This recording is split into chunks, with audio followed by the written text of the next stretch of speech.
You're watching Fugitive Red Eye, and welcome to another movie review. Today I thought I'd start reviewing the Star Wars movies by reviewing the first one, simply called Star Wars. But then for some reason later on they decided to change the name to Star Wars Episode 4: A New Hope, even though it's the first movie.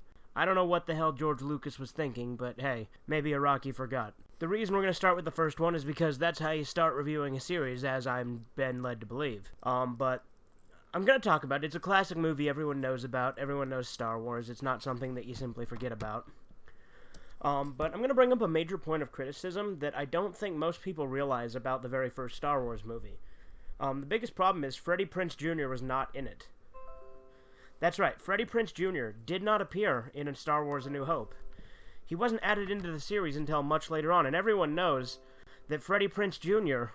is what makes Star Wars work, because he's easily the series really picked up when he joined, because he's easily the most famous and intellectual person involved in the series. I mean, after all, he's famous for being in the Scooby-Doo movie and I Know What You Did Last Summer, which are truly masterpieces that are better than Star Wars and have been much more financially successful, especially the Scooby-Doo movie. Freddie Prinze Jr. is a god. I don't know why he wasn't in this first one. Maybe there were contractual problems back in 1977. I mean, it's not like, they couldn't get him. I mean, he probably would have done it. I mean, Star Wars was the biggest name, right? I mean, when its first movie came out, everyone already knew it was a huge success. That's why they wrote that book, expecting it to fail.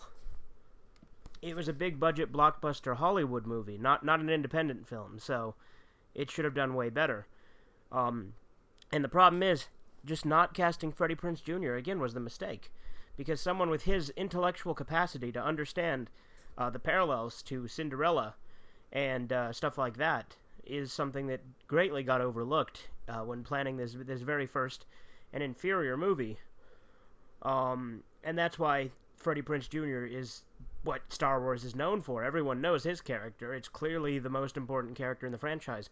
I mean, fucking Luke Skywalker? Who the hell's that? We want fucking Fred. We want Fred on Fred, the many faces of me. And I also think that it would have made sense if Freddie Prinze Jr. was the killer in You Know What You Did Last Summer.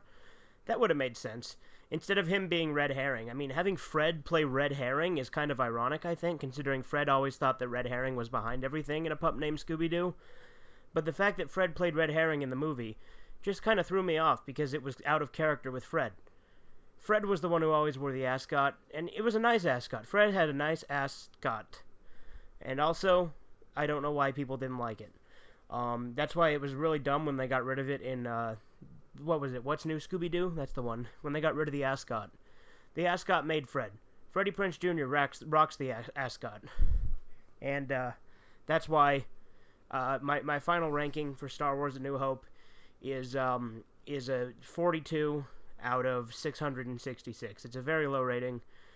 It would have been much better had Freddie Prinze Jr. been in it, because, after all, he is what Star Wars is known for. But, yeah, that's all I have to say. Yeah, Freddie Prinze Jr. is the best actor in the world, and everything he says is law, because he knows what he's talking about. So don't you fucking question him. He was in a Star Wars cartoon, okay? He was in it. He knows. He's a gamer. He knows. He will rise up. Toodles.